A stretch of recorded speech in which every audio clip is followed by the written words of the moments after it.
அனைவருக்கும் வணக்கம். யூனிவர்ஸோட எக்ஸாமினேஷன் அப்படிங்கிறத பற்றி பார்ப்போம். நம்ம லைஃப்பில் நடக்கிற ஒவ்வொரு விஷயமுமே இந்த யூனிவர்ஸோட எக்ஸாமினேஷன் தான். எப்போயுமே நமக்கு இந்த தேர்வு நடந்துக்கிட்டே இருக்கும். இப்போ ஸ்கூலில் எப்படின்னா என்ன எக்ஸாம் வைக்க போகிறாங்களோ அதுக்கான புத்தகங்கள் கொடுத்துருவாங்க, அதுக்கான டாபிக் கொடுத்துருவாங்க, அதை படிச்சுட்டு நம்ம எக்ஸாம் எழுதுவோம். அந்த கொஸ்டினுக்கு ஏற்ற பதில் எழுதும் போது நம்ம பாஸ் ஆகுவோம். ஆனால் நம் சொந்த கற்பனைகளையோ சம்பந்தம் இல்லாத விஷயங்களையோ எழுதினோன்னா ஃபெயில் ஆகிடுவோம். அதே மாதிரி இந்த யூனிவர்ஸுக்கு சில ரூல்ஸ் அண்ட் ரெகுலேஷன்ஸ் அப்படின்னு இருக்குது. அதில் நம்ம பாஸ் ஆனால் தான் இந்த யூனிவர்ஸில் நடக்கிற எல்லா விஷயங்களையும் எப்படி ஹேண்டில் பண்ணுறது அப்படின்னு தெரிஞ்சுக்கலாம். நம்ம லைஃபுக்கு கொடுத்துருக்கிற ரூல்ஸ் அண்ட் ரெகுலேஷனை நம்ம மாற்றி மாற்றி செய்யும் போது தான் நிறைய ப்ராப்ளம்ஸ் எல்லாம் வருது நமக்கு. இது எப்படின்னா, ஒரு வேலையை பல பேர் சேர்ந்து செய்கிறாங்கன்னா அதில் ஒரு நபர் ஒரு சின்ன மிஸ்டேக் பண்ணும்போது மொத்த வேலையும் பாதிக்கப்படும். அதே மாதிரி ஒரு ஃபேமிலியில் ஒரு தனிநபர் செய்கிற ஒரு அறவழி இல்லாத செயலால் அந்த நபரும் அவருடைய சந்ததிகளும் பாதிக்கப்படுவார்கள். இது எப்படின்னா, நம்ம ஒவ்வொரு விஷயங்களும் நம்ம லைஃப்பில் நடக்கிற ஒவ்வொரு விஷயங்களையும் கனெக்ட் பண்ணி பார்த்தோன்னா அந்த உண்மையை நம்ம தெரிஞ்சுக்கலாம். ஏதோ நடந்துக்கிட்டு இருக்கு அப்படின்னு நினச்சோன்னா நம்மளால் எதையுமே புரிஞ்சிக்க முடியாது. ஒவ்வொரு நொடி பொழுதுமே டெஸ்ட்டு தான்.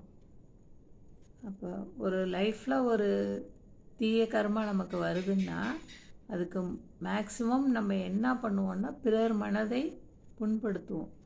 பிறர் மனதை காயப்படுத்துறதே அதிகப்படியான ஒரு தீய கர்மாவாக மாறுது. சில விஷயங்கள் ஏற்கனவே நிர்ணயிக்கப்பட்டிருக்கு நம்ம லைஃப்பில் நடக்கிறது.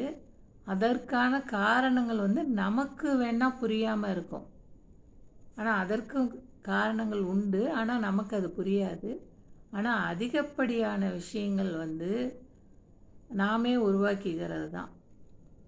இப்போ உன் வாழ்க்கை உன் கையில் அப்படின்னு சொல்லுவாங்கள்ல, அதே மாதிரி நம் வாழ்க்கை நம் கையில் தான்.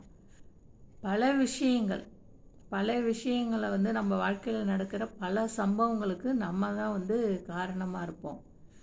ஒரு விஷயத்தை எப்படி ஹேண்டில் பண்ணுறோம், அறவழியில் ஹேண்டில் பண்ணும்போது நம்ம எதிர்காலத்தில் நடக்கிற சம்பவங்களும் நல்ல விதமாக இருக்கும். நம்ம லைஃப்பை ஸ்மூத்தாக கொண்டு போக முடியும். அறமில்லாத வழியில் நம்ம செயல்படும் போது அதுக்கு ஏற்ற மாதிரி ரிசல்ட்டு கிடைக்கும். இந்த ஸ்கூலில் இருக்க எக்ஸாமும் இந்த பிரபஞ்சத்தில் உள்ள எக்ஸாமும் ஒரே மாதிரி தான். இப்போ பிரபஞ்ச எக்ஸாம்னா சில நம்ம நீதி நூல்கள் இருக்குது, இலக்கியங்கள் இருக்குது, அதிலெல்லாம் எப்படி நடந்துக்கணும், என்னென்ன செய்யணும், நம்ம திருக்குறளே எடுத்துக்கலாம். இதே மாதிரி விஷயங்கள்லாம் சொல்லப்பட்டிருக்கு. அதையெல்லாம் ஃபாலோ பண்ணாலே இந்த பிரபஞ்சத்தோட எக்ஸாமில் நம்ம பாஸ் பண்ணிடலாம். நம்முடைய இன்றைய ஒரு ஆசைகள், பண ஆசையோ இல்லை அறமில்லாத மற்ற ஆசைகளையோ நிறைவேற்றி கொள்ள இன்றைக்கி நம்ம செய்கிற தவறான செயல்கள் எதிர்காலத்தில் நமக்கு பிரச்சனைகளை உருவாக்கும். இதனால் நம்ம செய்கிற செயல்களாலேயே நம்ம எதிர்காலம் நிர்ணயிக்கப்படுகிறது அப்படிங்கிற இந்த யூனிவர்ஸோட ஃபார்முலாவை தெரிஞ்சுக்கிட்டோன்னா இந்த யூனிவர்ஸோட எக்ஸாம்லேயே நம்ம பாஸ் பண்ணிடலாம். ட்ரை பண்ணுவோம். தேங்க்யூ.